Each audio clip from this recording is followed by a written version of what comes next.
Rev it up and welcome to Cars Yeah, show number 1566. This is Cars Yeah, where you'll enjoy interviews with inspiring automotive enthusiasts. Mark Green is here to provide you with a fuel injection of automotive inspiration. So get in, sit down, buckle up, and get ready for a wild ride here on Cars Yeah.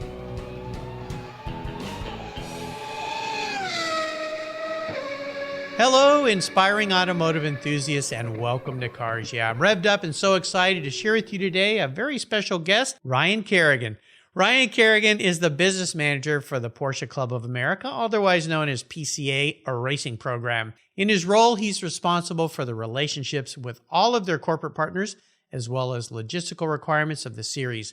He works directly with the club race chair, Wes Dillard, to manage the operations of club racing, including their championships within the series and their club sports series sponsored by Pirelli.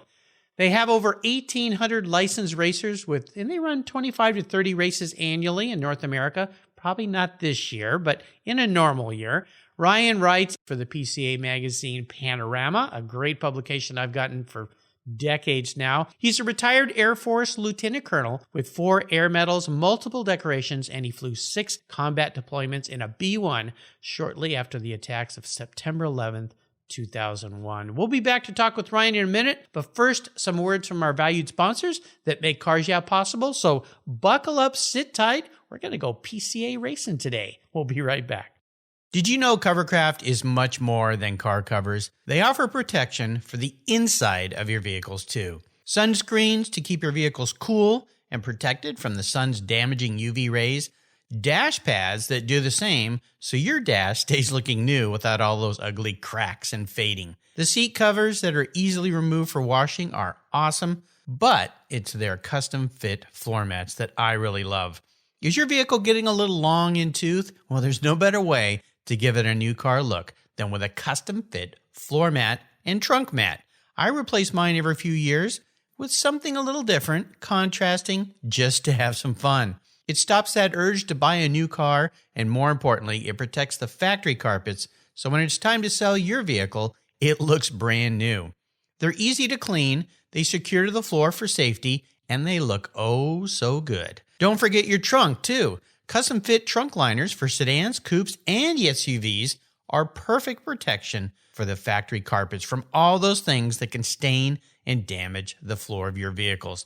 Check out Covercraft.com for a huge number of styles, colors, and options that'll make you smile. And I've got a deal for you. If you use the code YEAH120, that's YEAH120 at Covercraft.com, you get 10% off your Covercraft order. So go to Covercraft.com today and use the code YEAH120 at checkout. Tell them Mark sent you. That's Covercraft.com. Covercraft, they've got you covered. What do you do after running a race team for 27 years with over 100 professional wins, multiple wins at the 24-Hour of Daytona, and a win at Le Mans?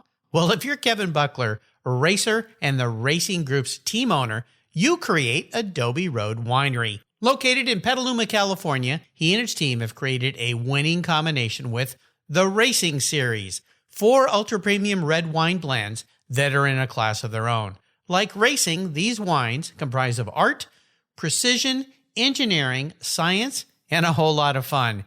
You can choose from 4 blends titled Redline, Apex, Shift, and the 24. Today I'm going to tell you about Redline. It's a rich and complex blend delivering a taste of ripe blackberries, black cherry licorice, and a hint of toasty oak. An added very cool option is that this features the world's first interactive wine label. That's right. When you pour the wine, the 3-dimensional tachometer actually hits the red line. It's incredible. The Racing Series is a killer gift for the automotive enthusiast in your life, and I've got a deal for you. If you use the code CARSYEAH, all one word in all caps, when you go to checkout, you'll get $10 off any purchase of wines from the Racing Series. The wine ships promptly and arrives quickly right at your door. Use the code CARSYEAH at checkout for $10 off of your purchase today. There's always a seat at the table for excellence with the Racing Series. Go to adoberoadwines.com and use the code CARSYEAH to save $10 today. Cheers! Hey, Ryan, welcome to Cars Yeah. Are you buckled up and ready for a fun ride? I am. I got the 5 points ready to go. All right, good to have you here. My listeners know I'm a big-time Porsche fanatic, so I'm really excited to have you here on the show. And you and I really kind of got to meet last Saturday night. We were on Kevin Buckler's Adobe Road virtual wine tasting program where I got to kind of meet you there, which was pretty fun. We had a good time that night, so I appreciate you tuning in for that. Before I jump into the questions, I want you to tell our listeners one little thing that most people don't know about you, Ryan. Well, I think one thing some of the people I work with now know because we've talked about it, but I actually was an English major in college. Really? So it's taken about 21 years for me to professionally implement anything that I learned in college after my foray into the military. But yeah, I was an English journalism major. I wrote for the school paper. I covered the hockey team and football and all that. That's really where I saw myself going until I joined ROTC and went into the military. Well, first and foremost, thank you for your service to our country. Thank you. Brilliant. And I'm talking to a guy that is very, very bright because you're flying a B1. Holy moly, what an insane aircraft. I mean, how do you go from that to driving Porsches on the street? It's speed's all relative. So at 500 feet on the B1 on a low level, we would do 3 football fields a second. Oh my gosh. That was our planning speed was about 600 miles an hour. You translate that to in the car, obviously the speeds are different, but the sensation is much greater because you're at ground level. You have the ground rushes right there. And really it's just that kind of person and machine interface. You work with the car, you get to learn the car, just like you work with the plane and you try to master all of its systems. There's a reason that a lot of people who fly are also into cars and racing. There's a very good analog there.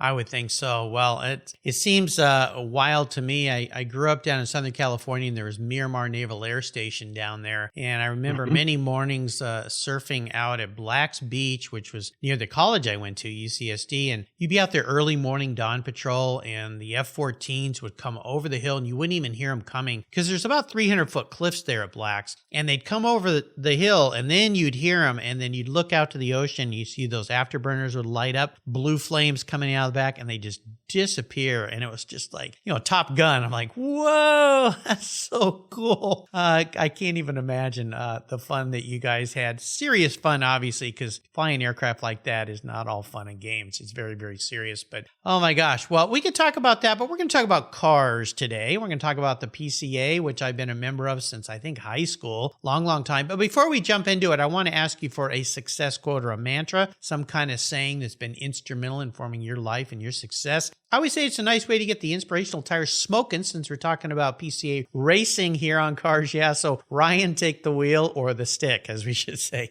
Okay.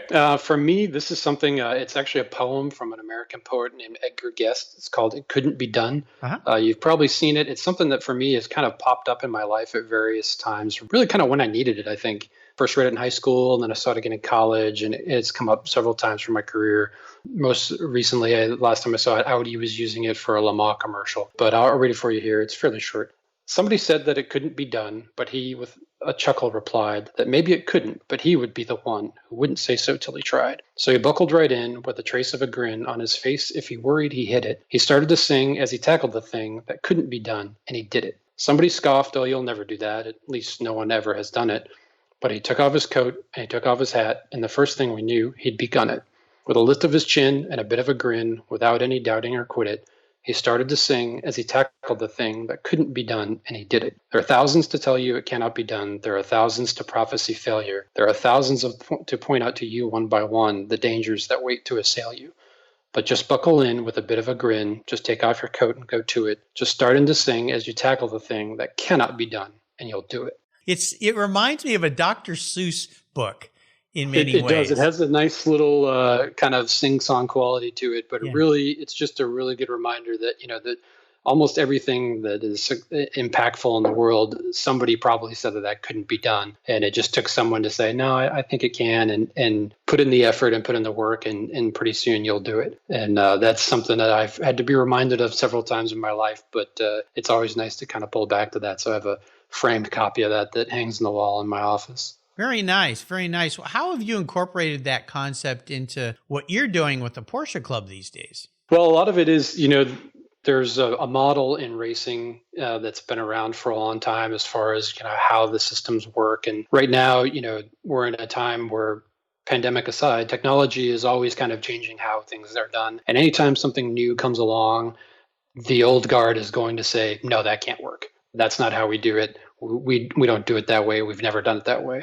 And that's probably true. You have never done it that way. But there's a reason that some of these things change and some of the things can help you change. And so, when you're working with racing, there's a lot of just established status quos. And I think we've done a lot to try and change that, to modernize the program, try to really reach out to people that maybe don't think that they could go race their Porsche or that racing is for them, to break down stereotypes, break down barriers, and really just kind of show everybody that the people that are racing in club racing are there for fun. We don't have prize money. At the end of the year, if you're one of the top three, you get a shiny plastic trophy. You're there for fun and camaraderie, and bragging rights with your friends. It's all that environment of just going out there and having fun and truly enjoying a car that you love and pushing yourself to be that much better, whether it's by the clock or by, beating one of your friends in your class.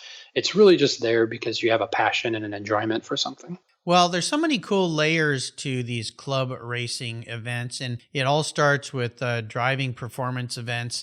That's how I got started in vintage racing, was with the BMW club, going to the track and driving an M3 and seeing if I was comfortable at speed. Do I want to spend the money on a race car? And Porsche has so many different layers and levels of different kind of racing, but you can start, for those listeners who might be interested in this, you can start with driver's training courses with the club. Go out there, they have somebody with you, and it really helps you with your street driving as well. I know that when I started doing that, it helped me a lot with avoidance type things and quick responses and so forth. And it cuts down on your need for speed on the street, which in the state I live in, you just can't do it. I mean, they're so strict. Not like going down to California where everyone's doing 90 on the freeway and seems to be no problem for anybody. But here it's very, very strict. Well, let's talk more about what your role is involved there, what you do, what are all the fun things you get to play with there, part of the Porsche Club in this program.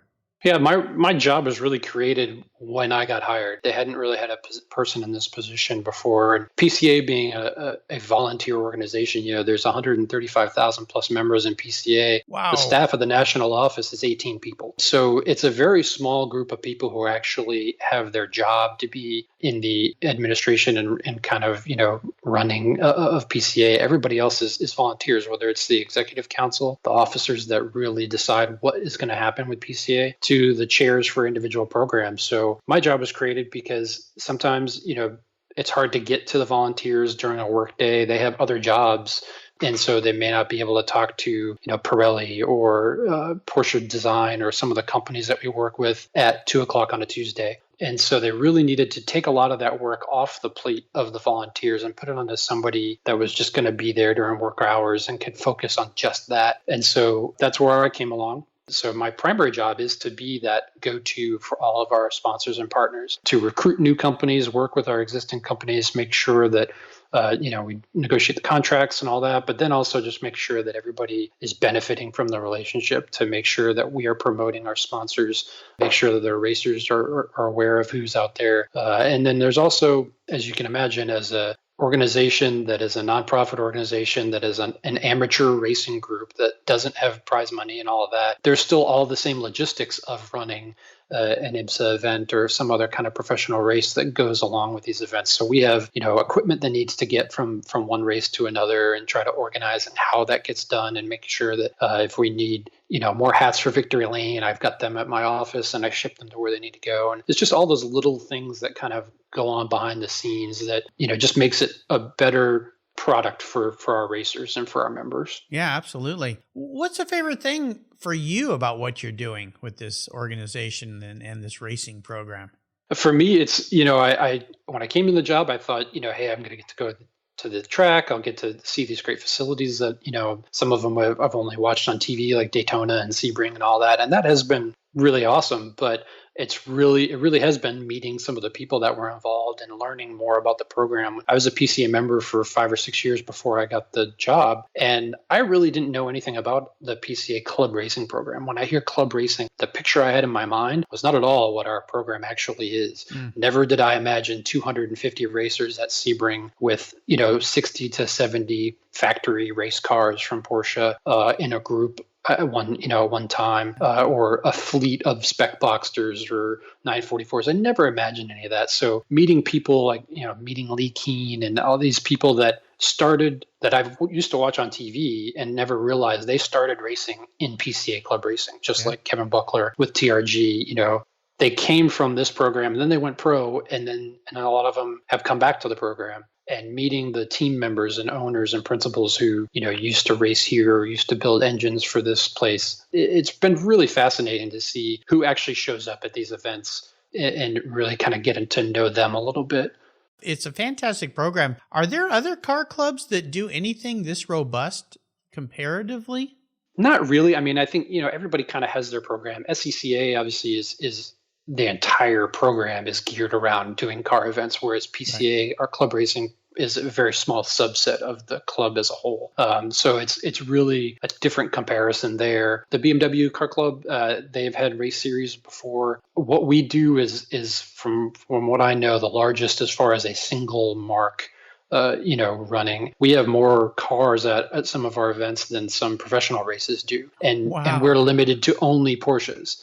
So, we're already dealing with a niche within the racing community where you have to have a Porsche engine car to race with us. So it's pretty interesting to see the volume of racing that we have when we, are essentially limited to who can come race with us. Yeah, it's phenomenal. It's just, it's rabid fanatics, us Porsche people. So, we love our cars and our racing. Well, let's talk a little bit about a big challenge or a big failure that you've maybe faced along the way in your career. Could be your life, whatever you want to share with us. But this is more about the lesson learned, how you moved out of that in a positive direction. So take us on a little journey.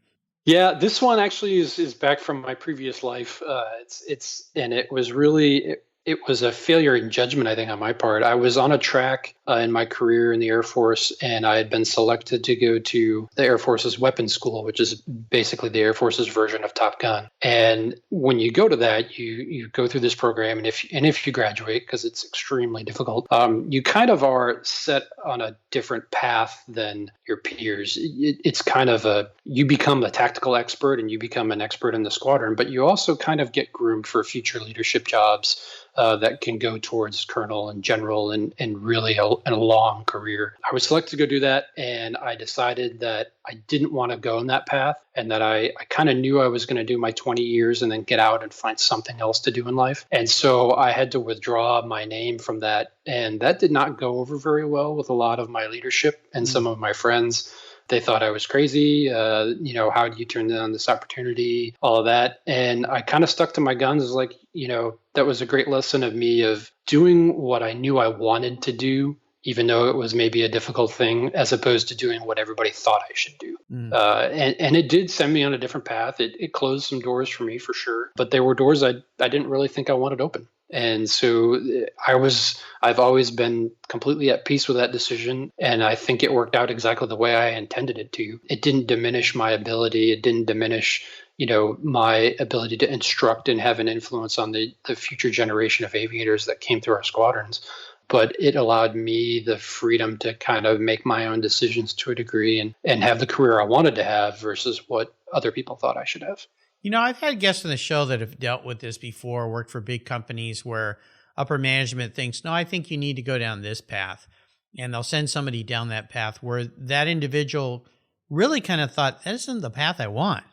But you feel like you have to take it. There's pressures around. Maybe it involves a promotion, more pay. So if you're married and have kids and a house and a mortgage, you feel like, oh, this is the way I got to go. It's better for my family, but it never turns out that well, because it isn't what you wanted to do. So I'm glad, to use a pun here, stuck to your guns and did what you wanted to do, because no doubt you're much happier for it. So you got to do what you want to do in life. That's for sure.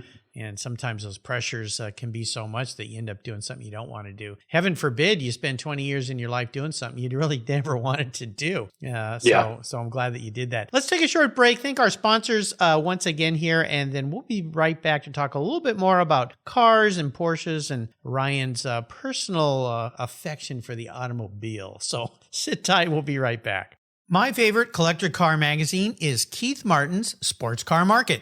I've been a subscriber for decades. Sports Car Market is the Wall Street Journal for enthusiasts and collectors. It's your monthly must-read, whether you dream of owning a collector car, maybe you have 2, or maybe you've got 200. Sports Car Market has been around for 31 years, and it's filled with valuable articles, intelligent write-ups, and the latest auction sales. Go to sportscarmarket.com and subscribe today. And don't miss my weekly podcast with Keith Martin titled Buy, Sell, Hold. It's the essence of collecting. We talk to the movers and shakers in the collector car world. Here's a couple deals I have for you just for listening here on Cars Yeah. If you use the checkout code Cars Yeah, you'll receive a 50% discount on your digital subscription at Sports Car Market. That's an exclusive offer from Cars Yeah. And guess what? Here's another deal. If you'd like to get the actual magazine, use the code BSH for Buy, Sell, Hold. That's code BSH, and you'll get $10 off your annual print subscription. That's right, $10 off. Both of these are exclusive offers here at Cars Yeah for Sports Car Market Magazine. Just go to sportscarmarket.com and get your deals today. If you're listening to Cars Yeah, you've probably spent some time working on your favorite ride. But how confident are you working on your finances? You may be able to rebuild a fuel injection system, but can you decipher the details of a mutual fund? If you're like me, investments, insurance, annuities, budgeting, and other financial concepts may seem a bit daunting, but what if I told you there's a book that describes these subjects and more in an easy-to-read and a very humorous way? My friend Chris Kimball, CFP, a longtime sponsor and past guest here on Cars Yeah, has written that book, and it's titled The Saga of Eicken, a couple's humorous journey through the confusing world of finance. It's a fun look at things you need to know, everything from investing to effective ways to get rid of credit card debt, and it's probably the only book on finance with a VMAX on the front cover and a classic Mini Cooper on the back. The book's available at Amazon for just $10, and this book will dramatically improve the direction of your financial future. I gave copies to each of my children. All securities are through Money Concepts Capital Corp. Christopher Kimball Financial Services is not affiliated with Money Concepts Capital Corp. Get your copy, The Saga of Eicken, today. All right, Ryan, we're back, and I want you to share a story that instigated this, maybe this personal passion you have for automobiles. Is there a pivotal moment in your life when you knew that you were indeed a car guy?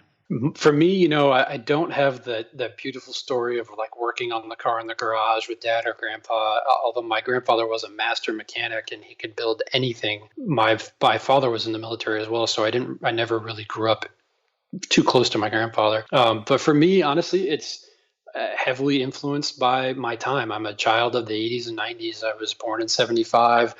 When I started watching TV and movies, I was Dukes of Hazzard, Knight Rider, Miami Vice. I could name every car. I knew what they looked like, sounded like. I had friends that were, a little bit more well off than our family, and it wasn't strange at all to see a BMW or a Jaguar or a Porsche in their garage. I still remember vividly a friend of mine when I was a kid, his mom took us to go get ice cream in her Jaguar XJ, which was it was actually running that time, which was good. But that thing was just such a monster. And I had a friend whose dad had an 89 3 Series BMW manual transmission. And I remember driving around in that car in the evening and seeing that at the time trademark red lighting on the interior of the BMW. And I'd never seen a car that had red lights before. It was such a neat, different thing. And all those little things just kind of really captured me. And from then on, it was always just looking at want ads in the Sunday paper just to see what cars were out there on dealer lots and what was for sale. And It's kind of always been an obsession of mine since I was probably 9 or 10 years old. Cool. Well, let's segue into maybe that first really special car, a car that you had saved up for, always wanted, you finally got in your garage. What was it? And maybe share a memory you have about that ride.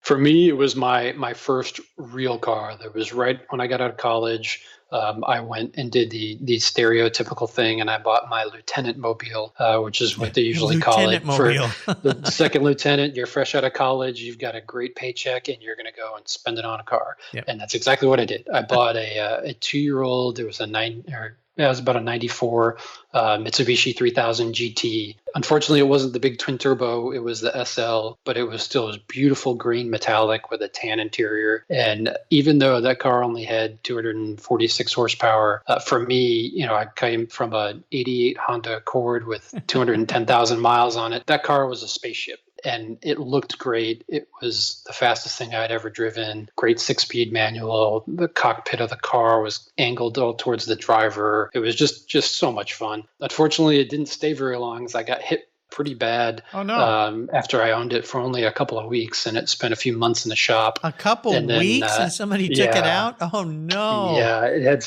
the frame needed a lot of time on the frame straightener, but they did fix it. I got it back, but unfortunately it was one of those where the car was just never quite right. Yeah. And I knew that problems were on the horizon, so I sold it, but that was fine because that led me to a Miata. And that was a totally different revelation to me. It was the first time I realized that maybe I didn't need to have all the power in the world, although I would later ignore that completely with a string of Corvettes that were highly modified. But, that 3000 GT, just having that first really beautiful sports car that for me at the time handled really well and drove faster than anything I'd ever had, that car will always stand out for me. Yeah, no doubt. Well, here's a bit of an introspective question for you, Ryan. If you woke up tomorrow and you were a vehicle, you were actually manifest as a vehicle, not what you want to be, but how you perceive yourself as a vehicle, what would you be and why? This is going to sound really cliche because of what I do and where I work now, but I honestly think I would be my current daily driver, which is a Porsche Macan. Oh, nice. I've got a 2016 Macan S, and I think the reason I say that is because, it is extremely versatile. You can take it to the track and do a DE weekend with it. You can autocross it. You can drive it on the road trip on the highway for hours at a time and be comfortable. And you can even take it out on a dirt road, forest service road. I wouldn't do any heavy off-roading in it, but it'll handle itself in a dirt road. And that's kind of how I see me. I perform a little bit better than I look. I think the Macan is a good looking vehicle, but it's not classically handsome, as they would say. And that probably fits me too. But I just like it because it'll excel pretty much anywhere you put it. And that has always been something that I try to do. I've liked those since they came out with them. And the size, I guess at this point, my wife and I's lives, our kids are gone. She's driven an X5 for a long time. And I've always kind of thought maybe that might be a next vehicle, perhaps. And the local Porsche dealership here in Tacoma asked if they could borrow my turbo for a new car launch they were doing with the new 911 a few months ago. And they said, would you like to borrow one of our cars to take home and have for a few days? I'm sure they were trying to get me to buy a car. And I said, well, I've always been interested in the Macan. Well, he brought out one of those, I think it's Mamba green. Oh, yes. And I just oh, man, that's cool. It was the turbo. And so, yeah, I was really impressed by that thing. I came home and parked it in the driveway, and I said to my wife, hey, check out what's in the driveway. And she goes, you didn't buy a new car, did you? And I go, no, it's just a loaner. And she didn't even want to ride in it because I'm sure she was like, nah, you're not going to take me down this. My car's fine. I'm happy with my car. I don't want a new car right now. But it was really fun to drive. I really enjoyed it, and I loved that color. It was just killer color, and my car is a metallic orange, my turbo. So to park those next to each other, it's like two little jelly beans in a jar. They just really cool. But both my wife and I, our daily driver cars are quite old. I have an 05 M3 and she has an 04 X5. So the cars now have so many tricks and gadgets. I'll rent a cheap car when I'm traveling and it has more stuff in it than my BMW does, much less my 33-year-old turbo. But it's a nice car. I was really impressed by that thing. Yeah, it's really, they call it an SUV or a crossover, but for me, it's really a hatchback. It's like you took a Golf R and gave it more power and raised it up off the ground. Right. It's just I've got PASM and Sport Chrono on mine, and you put it in sport suspension and that thing will stay flatter than any vehicle of its size should around a corner. And it's a blast. Somebody you may know, Ray Schaefer, who works at the Atlanta. Yeah. I believe he's driving one of those right now.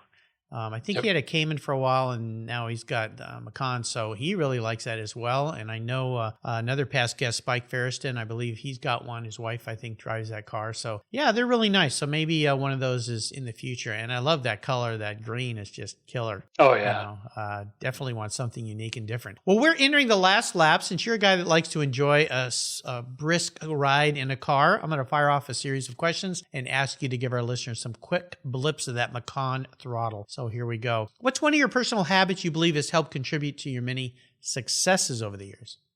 For me, it's got to be adaptability. I don't know if it's some magic that my parents did when I was growing up, or the fact that I'm an only child, but I seem to be able to kind of blend in wherever I'm at and find a way to make friends and get along and do well in any environment. I've literally been in the infield of a NASCAR race with shorts and a flip-flop drinking a Miller Lite, and I've been in the owner's box in a coat and tie talking about scotch. I can make my way in any of those areas, and that's something that has helped me a lot. And it's really because I try to understand where people are coming from as much as possible. To try to figure that out. I would suspect some of that came from growing up in the military. My wife grew up in a military family. Her father was in the Marine Corps for over 30 years. So they moved a lot. So you had to be adaptable, adjustable, always, figure out your new environment really quickly and kind of try to make that work for you. So I grew up in the same house my whole life. In fact, I planned on buying it and living in it my whole life, but that didn't work out. But and I think the house we've been in here now, we've been here for 26 years. So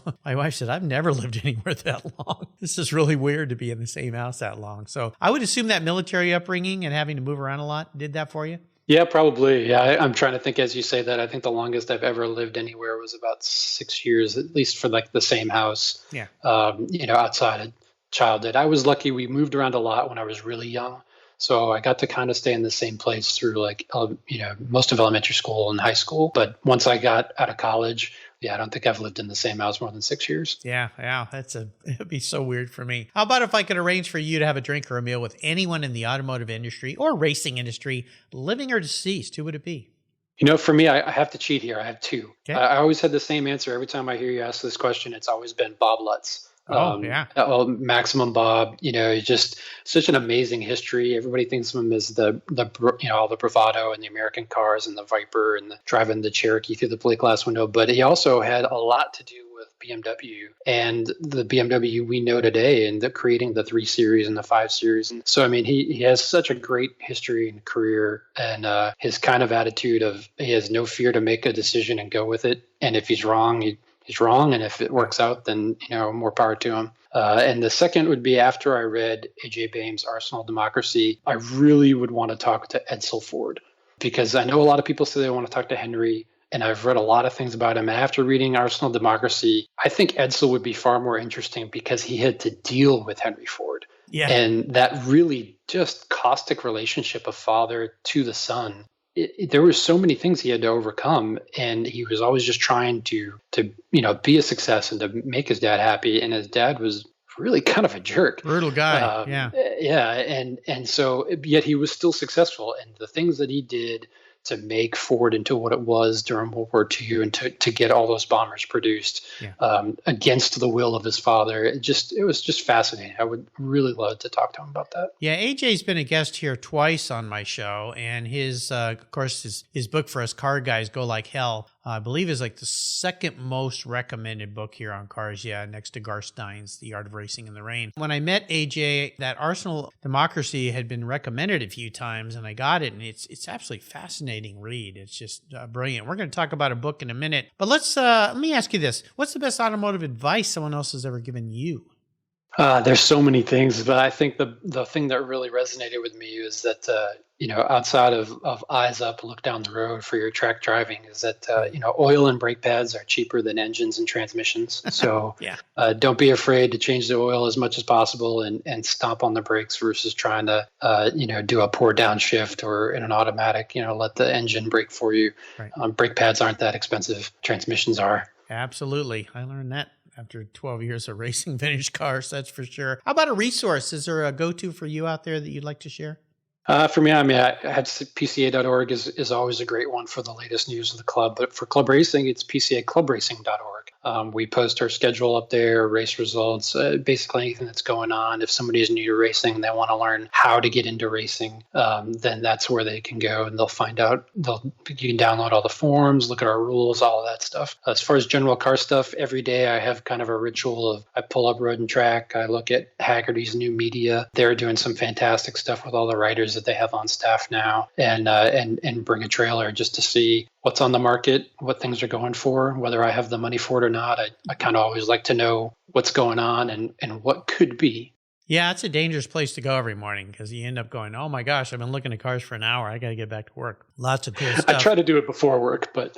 Yeah, in fact, somebody just sent me this morning a couple links going, hey, what do you think about this car? And I'm like, it seems like during this COVID thing, I've become my wife says, the psychologist to my car guy friends. I got 2 calls yesterday from people. I need to talk to you about this car I'm thinking about selling. What should I do? Or a car I want to buy. And an hour later, you're like, holy cow, I got to get back to work. So, it's great, but it's great fun. But yeah, Randy Nonnenberg, Bring a Trailer, when he was on my show was when he launched their auction. They were not doing, a lot of people think, oh, they've always done that, but they didn't. They just reported on cars sold. So he's done, and his teammates have done a tremendous job. We talked about books, that book by A.J. Baim, The Arsenal of Democracy. Is there another book you'd like to recommend, or is that the one?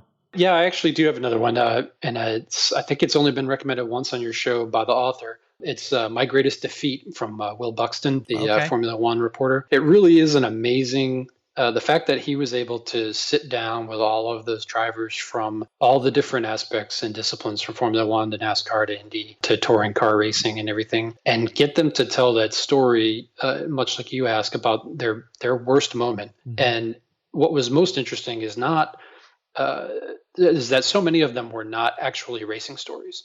Some of them were stories you knew, I know about this particular crash or this driver, but to get the stories that their perception of what was their worst moment had nothing to do with racing. It was something completely different. To read the chapter with Niki Lauda and the whole aspect of the airline crash that he went through with his own airline was, absolutely stunning. Really, really, really good book. Yeah, Will was a guest here on the show, and when he brought that book out, and it is a great book. And yeah, you mentioned that because just the other night I stumbled across the movie Rush and watched that once again, and that story about Niki and how they were blaming his airline, I think his pilot, for that crash, but it turns out it was They were, yeah. Yeah. It was a flaw with the airplane. The airplane, yeah. Absolutely. Well, those are great books. I'll make sure I put listings of those on Orion's show notes page. Just if you want to find those, go to carsyeah.com, type in Ryan Carignan. There's an extra N in there, though. It always trips me up. Carignan, but it's Carignan, Ryan Carignan. Ask him sometime about his elementary school teacher who was convinced he couldn't spell his own last name. Not so. I'll make sure that these books are listed there. There's over 1,600 books listed on that area of the Cars Yeah website under guest recommended books. You can fill a whole library with some very cool books that my inspiring automotive enthusiasts have shared with us here on Cars Yeah. All right, we're up to the checkered flag here, Ryan. This is a fun game to play. I'm going to buy you any cool collector car on the planet today. Doesn't matter where it is or who owns it. I'm going to park it in your garage. But of course, you're a listener of Cars Yeah, so you know the rules here. It's the only one collector car you can have. You can't sell it to buy a bunch of other cars with, and you have to drive it, so it needs to tick a lot of boxes. So what can I buy today, Ryan? This has been a tough one. My theoretical answer for this has changed so many times when I listen to the show. Yeah, mine too. But I think... and I'm sure it'll change again, but I think right now I would have to say a Carrera GT. Okay. And the one that was recently redone by the Porsche Classic Center with the green custom painted one. Yeah.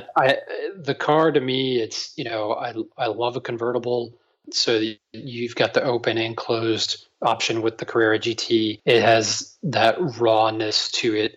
It still has the manual transmission. It's an absolutely timeless design. And while it has a reputation for being tough to drive and all that, if it's your only car, or only collectible car, you have a lot of time to really get to know it and learn all the nuances. And I think that's a car that would never disappoint you to take it for a drive, whether it's the sound, whether it's just the engagement, or just looking at it. That's a car that I think will be just the best thing to drive all the time. I recently had Alex Grappo. He started a company called Drive Coffee.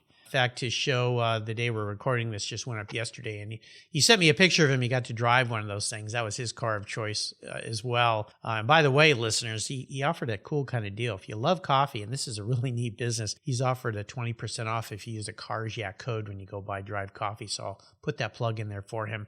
His whole brand is really spectacular. It's all around cars, kind of like Kevin Buckler's Adobe Road of the Racing Series wines. And those fantastic bottle labels. You don't want to throw those away. But the Carrera GT is such a cool car, and I've seen it in a lot of different unique colors. But that green one that was featured in Panorama, I believe, right? Yep. It's just really, really cool. And green's not really a color that I've always really gone after, although my first new car was metallic green. It was a 1979 Scirocco, the first gen Scirocco's when they came out. And it was green, and it was kind of cool. But then we talked about that Mamba green Macan. So maybe green is coming back in my life. I think it's one of those colors that is kind of coming back a little bit in the car industry. Things do cycles every 30 years, it seems like. So, all right. Well, I'll get to work. At least I know about the car and where to find it for you, so I can go grab that and park it in your garage. Ryan, you've taken us on a fun flight today, a fun drive today around the track. This has been great. Really enjoyed getting to know you better. I want to thank you for sharing some time with us. Before you drive off into the sunset in that green Carrera GT, could you give us a little parting piece of wisdom or guidance? Just that, just to understand that what may happen, what you may think is like the worst possible outcome may turn out to be the best thing for you. And I've had several times in my life where what I thought I wanted to happen is not what happened. And sure enough, it was absolutely the best thing that could have happened. And so, we used to say in flying, you have to have a flight plan to go fly. And that flight plan is just the point that you deviate from to actually get to how you're going to get there. It's a plan is just a plan. It's not actually how it's going to happen. It's just to get you moving. And so you got to be ready to take that little left turn. It's a great concept. And I've always heard that analogy to flight. You set a flight plan, but you're never going from one point to another. There's always things that are causing you to deviate. In the case of aircraft, the wind, the weather, clouds, whatever it might be, you've always got to adjust along your way to get to your destination. And of course, enjoy that trip that you're heading down. It's not all about the destination. What's the best way for people to follow along with you and what you're doing? For Club Racing, PCAClubRacing.org or just PCA Club Racing on Facebook and Instagram. It's the same, all one word. It's very easy. For me, I have a blog that I've been writing on and an Instagram account that goes with it. And that's mydrivingpassions.com and My Driving Passion on Instagram. And basically, it's just kind of a little bit of photography, writing. So when I'm at events and I see, whether it's the LA Auto Show or whatever I'm at for that day or a race, if I see just a really interesting car or a good setting, I try to take some pictures of it and throw it up there. Very cool. Well, listeners, I'll make sure I put links to all these. Follow along with Ryan. He's a guy that's definitely chasing his passion and having fun. I'm a little jealous he gets to hang out with all the PCA guys all the time, but great group of people. And of course, Vu's been a guest here on the show, and Rob Sass, the editor of Panorama, and a lot of different Porsche folks. So we're in good company in Porsche land here at Cars Yeah today. This is great. Absolutely. Ryan, thanks for being so generous today with your time and expertise and for sharing your Porsche stories with us. Until you and I talk again, I'll see you down the road. Thank you, Mark. You're welcome. Thank you so much for joining us on today's ride here at Cars Yeah. Drive on over to carsyeah.com to find show notes and inspiring automotive fun. Download your free copy of Filler Up, a fun book filled with gorgeous photographs of fuel filler fun, including quotes from more inspiring automotive enthusiasts. Download your copy today, and we'll see you next time on Cars Yeah.